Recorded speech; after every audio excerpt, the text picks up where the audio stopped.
ሰሙነ ትንሣኤ በስመ ስላሴ እቀጠቀጥ ኬሴ ክርስቶስ ተንሥአ እሙታን በዐቢይ ኃይሉ ወስልጣን አሰሮ ለሰይጣን አግዓዞ ለአዳም ሰላም እምይእዜሰ ኮነ ፍስሐ ወሰላም። ሰላም ክርስቶስ የብዝሐልኩም ስድራ ልዑል እግዚአብሔር ከመይ ቀኒኹም ከመይ ከትኾኑ እንኳዕ ድማ ንበዓል ብርሃነ ትንሣኤ ብሰላም ኣብጽሐኩም ኣብጽሐና። ሎሚ እንሪኦ ድማ ቀዳማይ ሰሙን ትንሣኤ ካብ ትንሣኤ ክርስቶስ ክሳብ ዳግማይ ትንሣኤ ዘሎ ዕለታትን ስያምኡን ዝብል ሕፅር ብዝበለ ከቕርበልኩም ንዓይን ደካማ ሓፍትኩም እውን ምብርታዕኩምን ሃናፂ ርእይቶኩምን ኣይፈለየኒ። ቤተሰብ ዘይኮንኩም እውን ላይክ ሳብስክራይብ ሸር እናገበርኩም ቤተሰብ ኩኑ። አማን በአማን አማን በአማን አማን በአማን አማን በአማን ተንሥአ አማን በአማን አማን በአማን ተንሥአ እሙታን ተንሥአ እምነ ሙታን።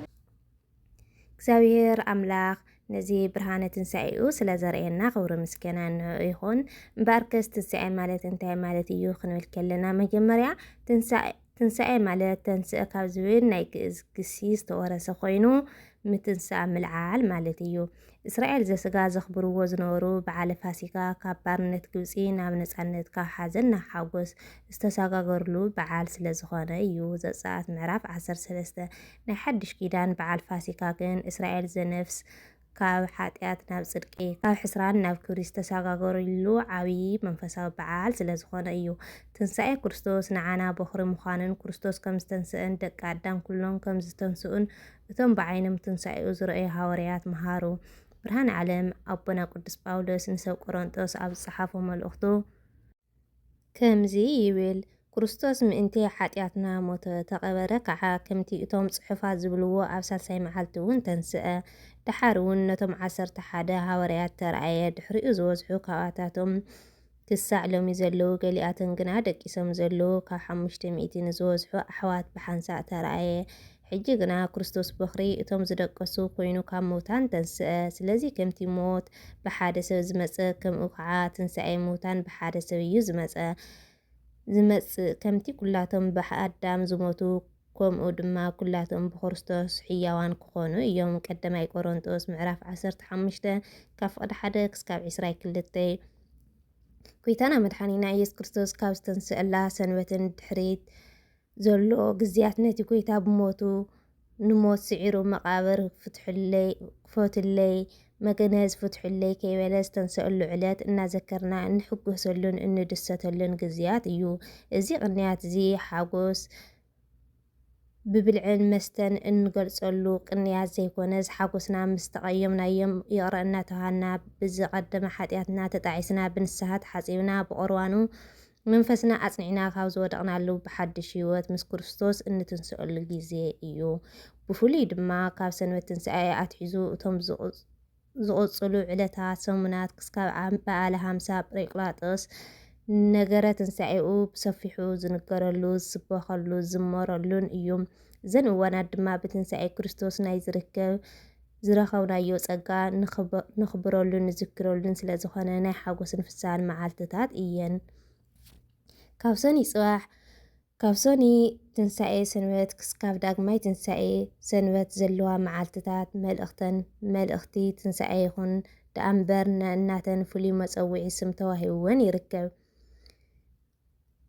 ብፍሉይ ድማ ካብ ሰንበት ትንሣኤ ኣትሒዙ እቶም ዝቐጸሉ ዕለታት ሰሙናትን ክሳብ በዓለ ሃምሳ ጰራቅሊጦስ ነገረ ትንሣኤ ብሰፊሑ ዝንገረሉ ዝስበኸሉ ዝዝመረሉ ኮይኑ ብትንሣኤ ክርስቶስ ናይ ዝረኸብናዮ ጸጋ ነኽብረሉን ንዝክረሉን ስለ ዝኾነ ናይ ሓጎስን ፍስሓን መዓልትታት እየን።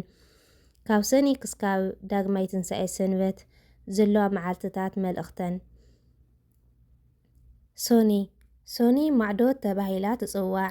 ዮሃንስ ወንጌል ምዕራፍ 19 ካብ ፍቕዲ 18 ሮሜ ምዕራፍ 5 ካብ ፍቕዲ 10 ክሳብ 17 ጎይታና መድሓኒና ኢየሱስ ክርስቶስ ብሞቱን ትንሣኤኡን ነፍሳት ካብ ሲኦል ኣውፂኡ ጸቕዖተ ሲኦል ናብ ገነት ምስግጋሩ ንምዝካር ማዕዶት ተባሂላ ተሰይማ ኣላ።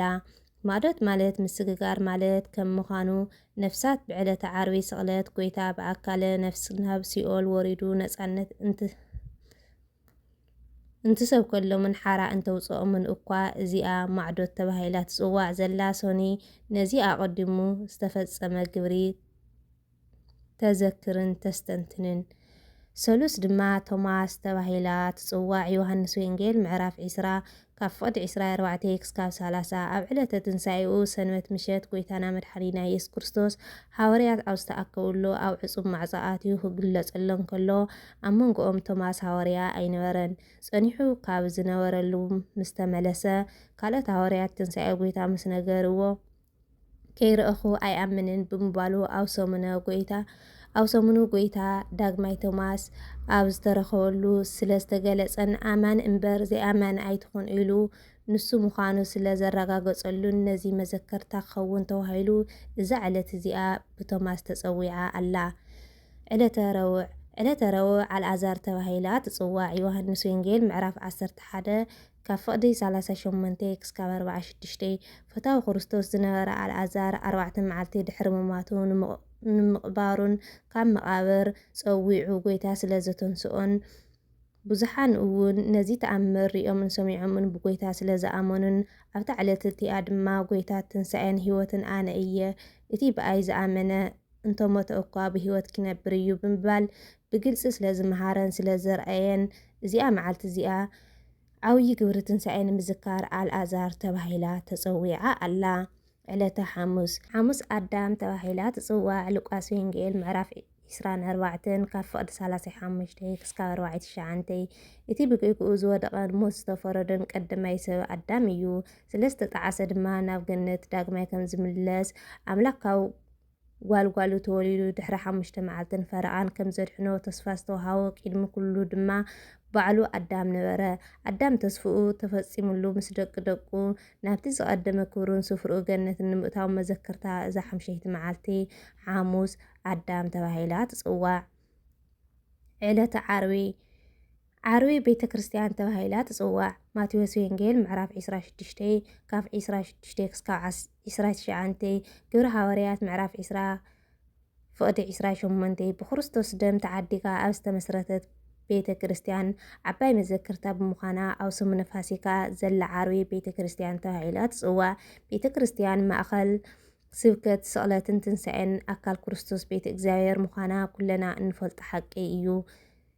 ዕለተ ቀዳም ቅድስት ኣንስት ተባሂላ ትፅዋዕ።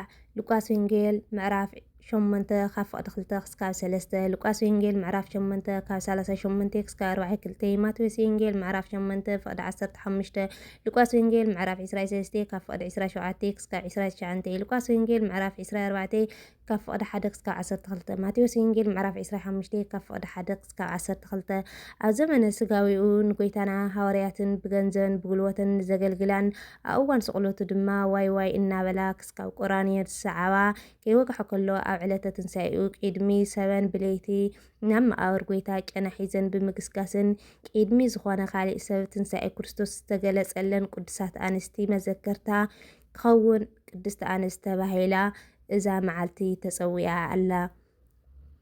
ዕለተ ሰንበት ዳግማይ ትንሳኤ ተባሂላ ትፅዋዕ። ዮሃንስ ወንጌል ምዕራፍ 20 ካብ ፍቕዲ 24 ክሳብ 30 እዚ ከዓ ታሪኹ ምስ ቶማስ ሓዋርያ ዝተተሓዘ እዩ።